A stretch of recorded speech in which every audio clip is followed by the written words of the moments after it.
আবু সাঈদ খুদরি রাদিয়াল্লাহু তাআলা আনহু বলেন, খারাজা রাসূলুল্লাহ সাল্লাল্লাহু আলাইহি সাল্লাম ইলাল মুসাল্লা ফি আযা ও ফিতরিন।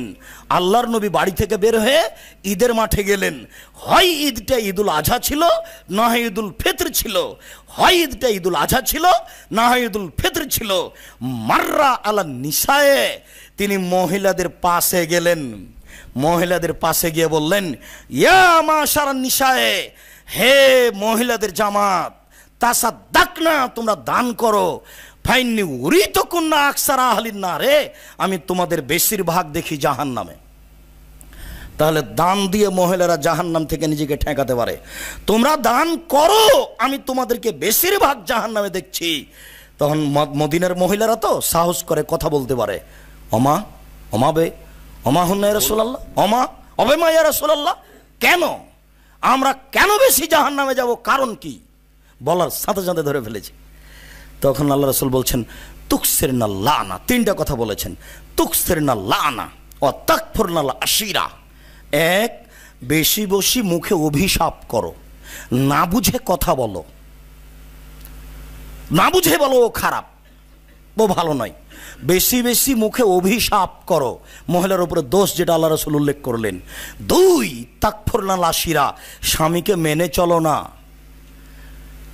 জীবনের চেয়ে বেশি ভালোবাসতে হবে আল্লাহর স্বামীকে, রাসূল সাল্লাল্লাহু আলাইহি সাল্লামের পরপরই। ও যা এনেছে, মোটা কাপড় আনুক আর চিকন কাপড় আনুক, যদি লোহা কিনে নিয়ে এসে বলে টাঙ্গাইলি শাড়ি, তাহলে বলতে হবে এটা টাঙ্গাইলি শাড়ি বলতে হবে, তাহলে ভালোবাসা বেড়ে যাবে। আল্লাহ বলছেন আমি ভালোবাসা সৃষ্টি করে দিয়েছি। ও কেন বললো যে কাপড় মোটা আমি বাজারে যাব? ও কেন বাজারে যাবে? ও কেন বাজারে যেতে শিখলো? ও বাজারে গেলে ধ্বংস হবেই সংসার। ওর হিসাব নিকেশই নাই, ওর হিসাব নিকেশ স্বামীকে ভালোবাসা, বাস। তাহলে ও ভালোবাসবে। একজন আর একজনকে এত ভালোবাসে, একজন আর একজনকে এত ভালোবাসে, একজন আর একজনকে এত ভালোবাসে, কাপড় যেমন গায়ে লেগে থাকে। আল্লাহ বলছেন ওরা পরস্পরের পোশাক। স্বামী তো জালেম নয়, তুমি আগে তাকে জীবন দিয়ে ভালোবাসো, তুমি মন্তব্য করো কেন? মন্তব্য করো কেন? এই সংসারে মন্তব্য বাতিল। তোমারও পূর্ণ অধিকার আছে। হ্যাঁ, অধিকার স্বামী না দিলে বিচারের মাঠে থেকে জবাব দিতে হবে। তবে নিজের পথকে ঠিক করতে হবে। স্বামীর উপরে মন্তব্য চলবে না, তার নাম অভিশাপ, তার নাম হচ্ছে স্বামীকে মেনে না চলা। 3 নম্বরে বললেন, এইটা আরো জটিল, মারাই তো মিন্না কেসেতা আকলি নদিনিন আজহাবাল রুব্বির রাজুলিল হাজেম। আমি তোমাদের চেয়ে কাউকে দেখিনি, বিবেক কম হওয়ার পরেও, বুদ্ধি বিবেচনা কম হওয়ার পরেও বুদ্ধিমানের বুদ্ধিকে নষ্ট করতে পারে। তোমরা এমন জাতি, তোমাদের দিন ধর্ম কম, তোমাদের বুদ্ধি বিবেক কম, এরপরেও তোমরা বুদ্ধিমান মানুষকে ধ্বংস করতে পারো। আমি তোমাদের চেয়ে কাউকে দেখিনি যে বুদ্ধি বিবেক কম, বিবেচনা কম, দিন ধর্ম কম, এরপরও তোমরা বুদ্ধিমানের বুদ্ধিকে নষ্ট করতে পারো। এই পর্যন্ত বলতেই মদিনার মহিলা বলে বসলেন, হবে মা কেন? মা না কেসো তাকলি নদিনিন, আমাদের দিন ধর্মে ঘাটতি সেটা কি? আমাদের বিবেক বিবেচনায় ঘাটতি সেটা কি বলেন? তখন আল্লাহ রাসূল বলছেন, কেন?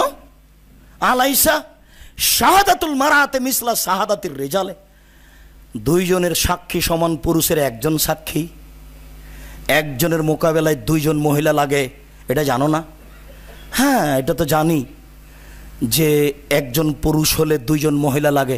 এই যে দেখো, ফাদালিকা নোকসানো আকলেহা, এটা হলো তার বিবেকের ক্ষতি।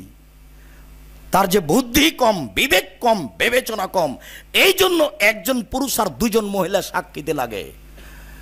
তখন বললেন, আচ্ছা ঠিক আছে বালা, বুঝলাম।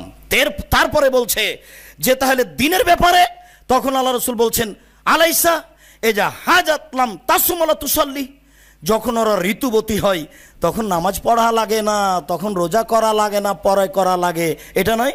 বলল না বালা, হ্যাঁ এটা তো ঠিক, এটাই ফাজালিকা মিসলো নাকসু নোকসানো দিনহা, এটাই হলো তার দিনের ক্ষতি, ওটা হলো তার বিবেকের ক্ষতি, এটা হলো তার দিনের ক্ষতি। দিনে দুর্বল থাকার পরেও, বিবেকে দুর্বল থাকার পরেও বুদ্ধিমানের বুদ্ধিকে নষ্ট করতে পারে, এই জন্য জাহান্নামে যাবে। বুখারী মুসলিম। আমার দিনী মুসলিম বোন মসজিদে আছেন, এইসব হাদিসগুলিকে সামনে রেখে নিজের জীবনে, এবং আরও যত বোন মা খালা ফুফু আছে তাদেরকে সতর্ক করবেন। তারা ভুল বুঝে মানুষকে ভুল পথে নিয়ে যাচ্ছে, তাদেরকে সতর্ক সাবধান থাকতে হবে।